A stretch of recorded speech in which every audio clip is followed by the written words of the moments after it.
ओम श्री कृष्णाय परमात्मने नमः। उद्धरेदात्मनात्मानं नात्मानमवसादयेत् आत्मैव ह्यात्मनो बन्धुः आत्मैव रिपुरात्मनः। பகவான் ஸ்ரீ கிருஷ்ணர் இந்த ஸ்லோகத்தில் மிக முக்கியமான ஒரு கருத்தை சொல்கிறார். தன்னம்பிக்கை என்பது வாழ்க்கையில் எவ்வளவு முக்கியம். சுயமுயற்சி, தன்னம்பிக்கை. சுவாமி விவேகானந்தர் முழங்கினார் இல்லையா, நம்மளாலலாம் ஒன்றும் பண்ண முடியாது அப்படின்னு நினைத்து கொண்டே இருக்கக்கூடாது. இங்க ரொம்ப முக்கியமா சொல்லப்படுறது தன்னம்பிக்கையோட உலக வாழ்க்கையில் வெற்றி பெறதை பத்தி இல்லை, இந்த உலக வாழ்க்கையை வெற்றி பெறுவதை பற்றி. அதாவது இந்த பிறவிச் சுழலிலிருந்து என்னை நான் கரையேற்றிக் கொள்ள முடியும் அப்படின்னு நம்பணும். இந்த ஆத்ம விசுவாசம் ரொம்ப ரொம்ப முக்கியம். குருநாதர் இருக்கலாம், சாஸ்திரங்கள் இருக்கலாம், எத்தனையோ பேர் எத்தனையோ விஷயங்களை சொல்லலாம். ஆனா நமக்கு நம்மீது நம்பிக்கை இல்லைன்னு சொன்னா ஒண்ணுமே பண்ண முடியாது. ஆத்ம கிருபா, சுவாமிஜி ரொம்ப அழகா இந்த விஷயத்த சொல்லுவாங்க. அதாவது ஈஸ்வர கிருபா, குரு கிருபா, சாஸ்திர கிருப்பாலாம் இருந்தா போறாது. ஆத்ம கிருப்பானா நம்ம மனசு வைக்கணும். அது ரொம்ப முக்கியம். அததான் பகவான் இந்த ஸ்லோகத்துல சொல்கிறார். இது நம்முடைய பள்ளி குழந்தைகள்ல இருந்து எல்லாருக்கும் சொல்லி தர வேண்டிய மிக முக்கியமான ஒரு பகவத்கீதை ஸ்லோகம் என்று தோன்றுகிறது. என்ன சொல்கிறார் அப்படின்னா, ஆத்மனா ஆத்மானம் உத்தரேத். ஆத்மனானா தன்னால், ஆத்மானம்னா தன்னை, உத்தரேத் உயர்த்திக்கொள், உன்னை நீயே உயர்த்திக்கொள். ஆத்மானம் ந அவசாதையே, உன்னை ஒருபோதும் தாழ்த்தி கொள்ளாதே. என்னால முடியாது, எனக்கு நிறைய பேருக்கு என்னன்னா அந்த பிரச்சனையெல்லாம் தீந்துடுமோன்னு ஒரு பயம். இந்த பிரச்சனைக்குள்ளேயே இருக்கிறதுல ஒரு கம்ஃபர்ட் ஜோன். அப்படி இல்லை. இந்த வாழ்க்கையின் உண்மை என்ன என்பதை நான் உணர்ந்து கொள்வேன். அந்த கம்ஃபர்ட் ஜோனை விட்டு வெளியில போனாதான் டிவைன் ஜோனுக்கு நம்ம போக முடியும்னு சொல்லுவாங்க. அந்த மாதிரி சுவாமி விவேகானந்தர் அதனால்தான் தன்னம்பிக்கை. கடவுளிடத்தில் நம்பிக்கை இல்லாதவன் அவர் சொல்லல, தன்னிடத்தில் நம்பிக்கை இல்லாதவன் தான் நாஸ்திகன்னு சொன்னார். தன்னம்பிக்கைன்னு முழங்கினதுக்கு காரணம் இந்த விஷயம்தான். ஆக முதல்ல நமக்கு ஒரு உற்சாகம், ஒரு ஆத்ம விசுவாசம், நம்ம பேர்ல ஒரு நம்பிக்கை இருக்கணும். சுய முயற்சியில் ஈடுபடணுங்கிற உற்சாகம் யாரும் கொடுக்க மாட்டாங்க. நம்ம தான் கடைசியில பார்த்தா இங்க ஸ்பிரிச்சுவல் ஜேர்னி அப்படிங்கிறது தனியாகத்தானே. இது ரொம்ப அருமையான விஷயம். அது மட்டும் சொல்லிட்டு அப்ப எப்படி இதுக்கு என்ன வழிங்கிறதையும் அடுத்த லைன்ல சொல்றேன். என்ன சொல்கிறார்னா, ஏனெனில் ஆத்மாயேவ ஆத்மனஹ பந்துஹு, தனக்குத்தானே உறவினன். நமக்கு யார் உறவு? இவங்க உறவு, அவங்க உண்மையிலே நமக்கு யார் உறவுனா நாமதான். என்னன்னா, இந்த உயிராகிய எனக்கு என்ன எது உறவு அப்படின்னு கேட்டா, இங்க ஆத்மா அப்படிங்கிற சொல்லுக்கு உடல் மன கூட்டமைப்பு, காரிய கரண சங்காத்தக. என்னுடைய உடம்பு மனசெல்லாம் ஃபிட்டா இருந்ததுன்னு சொன்னா அது எனக்கு இந்த ஜேர்னில ரொம்ப தூரம் கூட வரும்.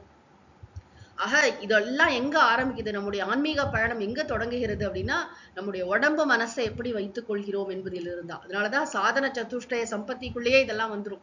மன அடக்கம், புலனடக்கம்னு சொல்றோமே, அது வேற லாங்குவேஜ்ல சொல்றோம். ஆனா உண்மையிலே என்ன அப்படின்னா, தன்னை கட்டுதல் அறம்னு பாரதியார் சொல்றாரு இல்லையா. அப்ப நம்ம இந்த உடம்பு மனசை சரியாக கையாள கற்றுக்கொண்டோம் என்று சொன்னால், இது அளவுக்கு மீறி இதை பேம்பர் பண்ணவும் கூடாது, இதை ஓவரா வருத்திக்கவும் கூடாது. அளவாக சுவாமிஜி ரொம்ப அழகா சொல்வார். உணவு, உழைப்பு, உறக்கம் எல்லாமே ஓய்வு, இதெல்லாம் கரெக்டா கொடுக்கணும். இந்த உடம்பு மனசை மதிக்கணும். இப்படி மதிச்சோன்னா அது நமக்கு ஃப்ரெண்டா இருக்குமா, நமக்கு அனுகூலமா சாஸ்திரம் போய் படிக்கணுமா, உற்சாகமா. இந்த உடம்பு கஷ்டப்படுத்திச்சுன்னா நம்ம போய் எந்த வேதாந்த கிளாஸ்ல போய் உட்காந்து என்ன படிக்க போறோம்? முட்டி வலிச்சுட்டே இருக்கு, அங்க வலிக்கிறது, இங்க வலிக்கிறது, மனசுல 1008 பிரச்சனை. ஆக இந்த உடம்பு மனசு இருக்கிறதே தெரியக்கூடாது. அந்த அளவுக்கு இந்த shoe is fit, shoe is ஃபர்காட்டன்னு சொல்ற மாதிரி இந்த உடம்பு மனதோட அனுகூலம் அதுதான் தானே தனக்கு நண்பன். அப்படிங்கிறதுக்கு உயிராகிய எனக்கு இந்த உடல் மனம்தான் நண்பன். அது மட்டும் இல்ல, இன்னொரு ஆப்போசிட் சொல்றார். ஆத்மாயேவ ஆத்மனஹ ரிபுஹு, தானே தனக்கு பகைவன். சத்ரு, ஹித சத்ரும்பர் தாயுமானவர். நமக்கு பெரிய பகைவன் எதுனா இந்த உடம்பு வச்சு செய்யும். நம்ம சரியானபடி இந்த உடம்பு மனசை கவனிக்கலன்னு சொன்னா, கவனிக்கிறதுனா என்ன? அது அதை ஒழுங்காக மதித்து அதை எப்படி கையாளணும் என்று தெரிந்து கொண்டு அதற்குரிய பயிற்சிகளை கொடுத்து, வாழ்நாள் பயிற்சி அதை நம்ம பண்ணிட்டே இருந்தோம்னு சொன்னா அது நமக்கு உதவியா, அனுகூலமாக, நண்பனாக, உறவினனாக இருக்கும். இல்லைன்னு சொன்னா நமக்கு அதுவே பகைவனாக மாறிவிடும். ஆக இது ரொம்ப முக்கியமான ஒரு ஸ்லோகம். நம்ம எத்தனை முறை வேண்டுமானும் நினைத்து பார்க்கலாம். வாழ்க்கையில ஆத்ம விசுவாசம் என்று சொல்லப்படுகின்ற தன்னம்பிக்கையும் சுய முயற்சியும், இந்த அலர்ட்னஸ் சொல்றேன். லிவிங் வாழறது எல்லாரும் தான் வாழறாங்க. ஆனா வாழ்க்கையில நம்ம நிஜமாவே அலர்ட்டா இருக்கோமா, எங்க போயிட்டு இருக்கோம், என்ன பண்ணிட்டு இருக்கோம், நம்ம வாழ்க்கையில பேலன்ஸ் இருக்கா அப்படிங்கிறது தெரியாம நம்ம வாழக்கூடாது. ரொம்ப முக்கியம் என்னன்னா, நம்ம வாழ்க்கையோட குறிக்கோள் அமைதியான ஆனந்தத்தை உணர்வது, பிறவி பெருஞ்சுழலிலிருந்து விடுபடுவது. அப்ப யார் என்ன காப்பாத்துவா? யாரோ கடவுள் வந்து மறைமுகமாக தான் காப்பாற்றுவார். கடவுள் என்ன பண்ணுவார், நமக்கு குருவை கொடுப்பார், சாஸ்திரங்கள் கொடுப்பார். நம்மளுடைய முயற்சின்னு ஒண்ணு இருக்கு இல்லையா? நம்ம என்ன, நீ ஒரு அடி எடுத்து வச்சாதானே கடவுள் 10 அடி எடுப்பான்னு சொல்லுவாங்க. முதல்ல நம்ம பக்கம் என்ன முயற்சினா நம்மள நம்ம நம்பணும். என்னால முடியும்னு சொல்லணும். முதல் விஷயம், என்னால் முடியாது என்று ஒரு பொழுதும் சொல்லாதே. சுவாமி விவேகானந்தர் அப்படியே முரசறையறார். என்னால் முடியாது என்று ஒரு பொழுதும் சொல்லாதே. என்னால் எல்லாம் முடியும், எல்லாம் சாத்தியம்னு சொல்ல. அப்ப நம்ம நம்மளை நம்பினாதான் நம்மளால இந்த ப்ராசஸ்ல, இது வந்து ரொம்ப முக்கியமான சைக்கலாஜிக்கல் விஷயம். எங்கேயோ வந்து நான் ஆன்மீக சாதனை எல்லாம் பண்றேன், ஆனாலும் எனக்கு போய் கிடைக்குமா அந்த ஒரு, என்ன சொல்றது, சுய பச்சாதாபம், ஒரு இன்ஃபீரியாரிட்டி காம்ப்ளெக்ஸ், தாழ்வு மனப்பான்மை, உயர்வு, எந்த மனப்பான்மைக்கும் இங்க இடம் இல்லை. பகவான் இந்த அற்புதமான வாய்ப்பு இல்லை, எனக்கு எதுக்கு மனித பிறவி கொடுக்க போறார், எனக்கு மனித பிறவி கொடுத்திருக்காருன்னு சொன்னாலே எனக்கு மோட்சம் அடையறதுக்கான பாசிபிலிட்டி இருக்குன்னு தானே அர்த்தமாக. நான் சுயமுயற்சியும் தன்னம்பிக்கையும் ஒரு பொழுதும் விடக்கூடாது.